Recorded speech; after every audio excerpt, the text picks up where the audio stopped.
Hello everyone, Allie here again. Thank you for coming and watching. Today I'm going to show you exactly how I plant my pepper plants.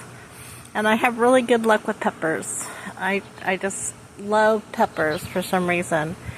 I'm even going to try over the next 2 to 3 years of trying to make my own variety of pepper. Today I went to Walmart and I bought this plant. This is a red ghost pepper. After this one, I want to get a reaper and get it planted. I'm planning on making some salsa for the fair this year, and hopefully I can win something. I kind of have an idea of a new salsa that I'm going to try. So I'm going to show you exactly how I do this now.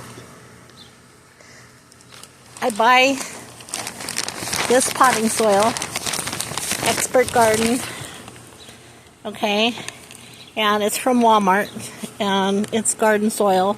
It says for in-ground plants, but I have a lot better luck with this. And it's got enough fertilizer in it to last up to 6 months.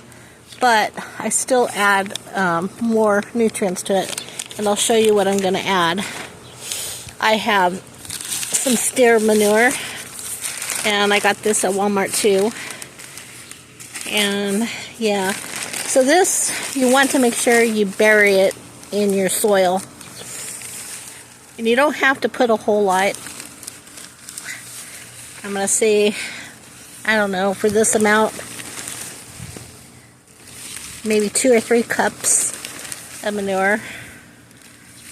I'm just eyeballing it with my hands tonight.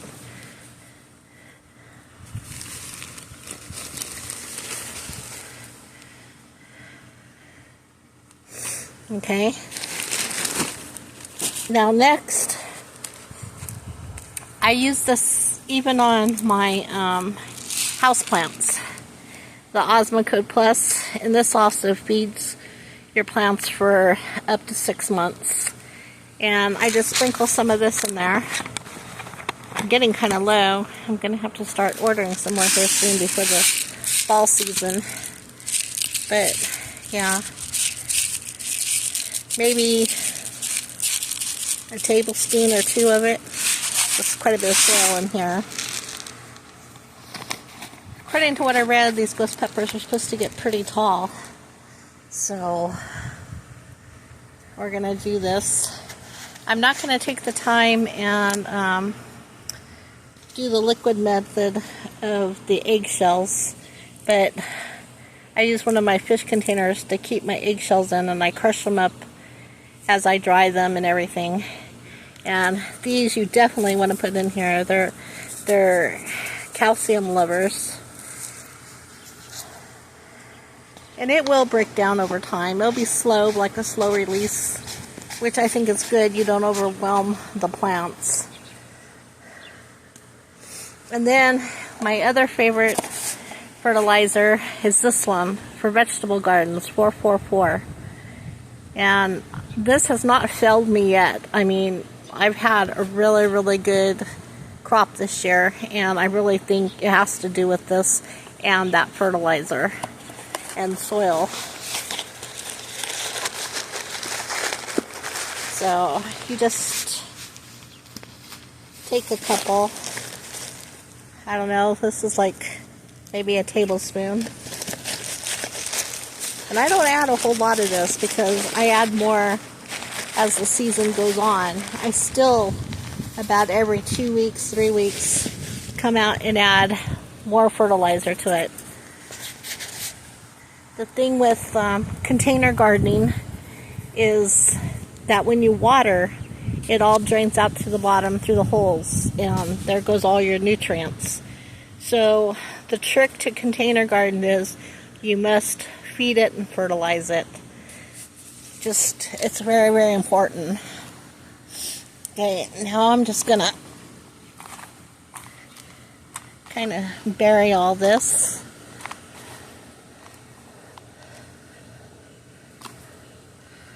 I can't set up a stand out here today. It's kind of like really windy.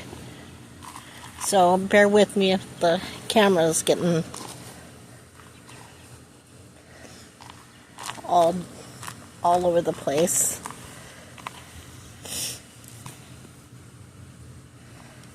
And I just try to get it in there as much as I can. It doesn't have to be perfect or all the way down. I just mostly want to get the steer manure pretty much buried so don't burn the plants. Steer manure and chicken manure you got to be really careful with because it will burn plants. Rabbit manure, and I even heard goat manure, I never tried it, is really good too. Okay, now I'm going to try to put this in here, get a little starting of it.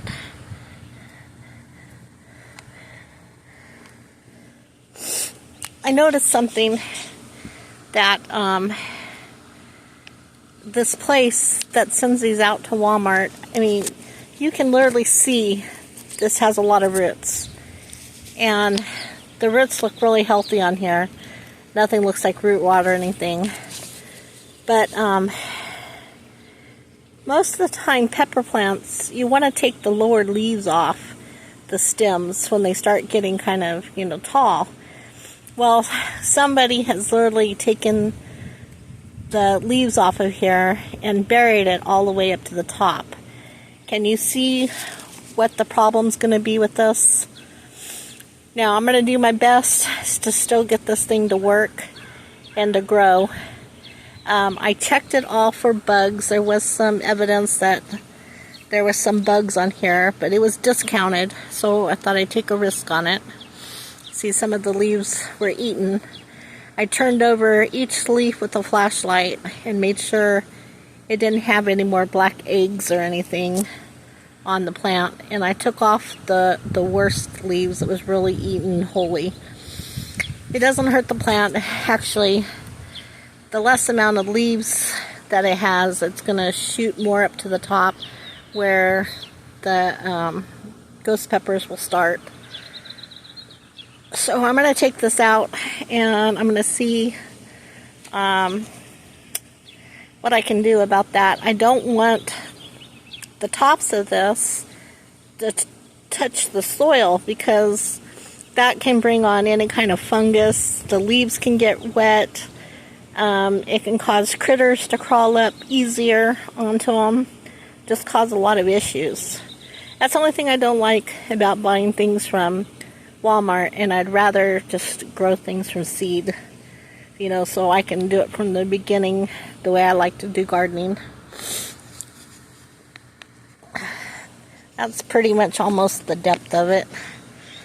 So I'm going to try taking it out of here one-handed. Bear with me.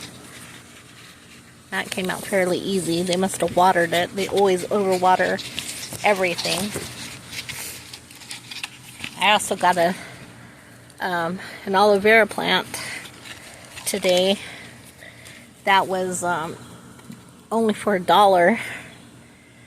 So yeah, you can see the roots are really, really super well on this. Just like I said, I just have to worry about up here.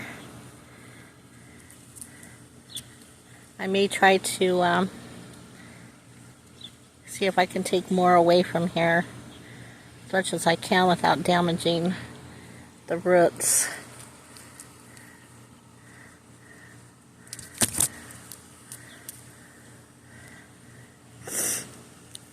Yeah, I think it's not as much as I'd like, but it'll do. I'll just try not to cover that area. Maybe even pull off some of these lowest leaves here.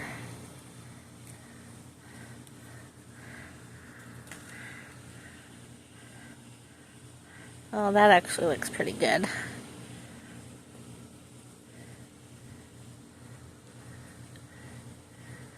Okay, we're gonna try putting this in the ground. Go a little bit deeper.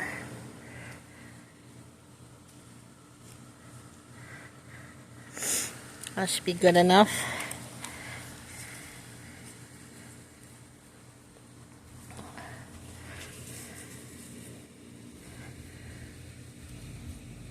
I really want the dirt away from there. Just give it a small pat, kind of a shake. Make sure there's no air pockets in there. You don't want air pockets.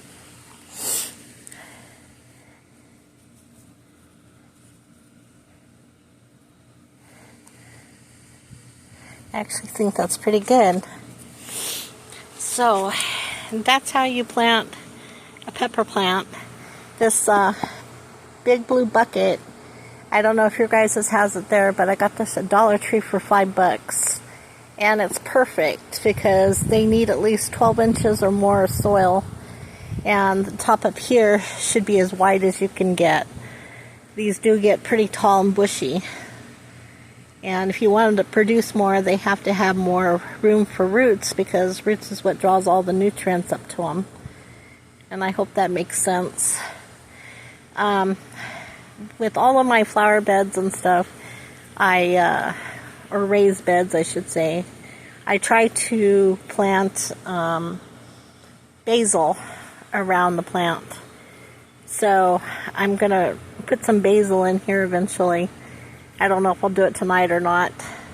And the weather's been pretty hot, and it's just not going to take, the basil won't take very well. It's just going to kind of wilt or die if I try doing it. Other things you can plant, if you have enough room, you can plant carrots in here, you can plant onions in here. They're great companions for these. Also deters bugs and pests and everything, critters. You can also plant marigolds, of course, and other types of flowers. That brings pollen in here, so they'll pollinate these. I'm not sure I want to do this. This one I want to keep further away from all the other ones, because I don't want the possibility of this one to cross-pollinate with anything. When this one gets mature and starts producing, I'm going to try crossbreeding this one. See what I can get. But the first year you don't get any results, because it goes to the seeds. The second year is when you're going to see a noticeable difference. Now, if this is not a heirloom and it's a hybrid, the second year you're going to get probably several different heat to it, to the peppers. You may get something else, like maybe if they crossbred it with a jalapeno or something, you may get that level of heat. If they mixed it with a wax pepper, you can see where I'm going with this. There could be many different varieties. It's not until the third year or the fourth year when you're going to start getting what you're wanting. And when I get to that stage, I might show how I'm going to pollinate these by hand, and I'm going to hang tags on them so I know what day and everything that I did this. I'm going to try to bring the plants in the wintertime. Yes, they can live through the wintertime. And then I'll bring them back out in the spring again for the next trial that I'm going to do with them. So I hope you guys liked the video, and if you want to see anything else or have any questions, then like I said, just like and subscribe and leave me a comment, and I will try to answer any questions I can. And if I don't know the answers, I'll try to find the best possible answer for you. So I'll be seeing you guys in the next video. Bye for now.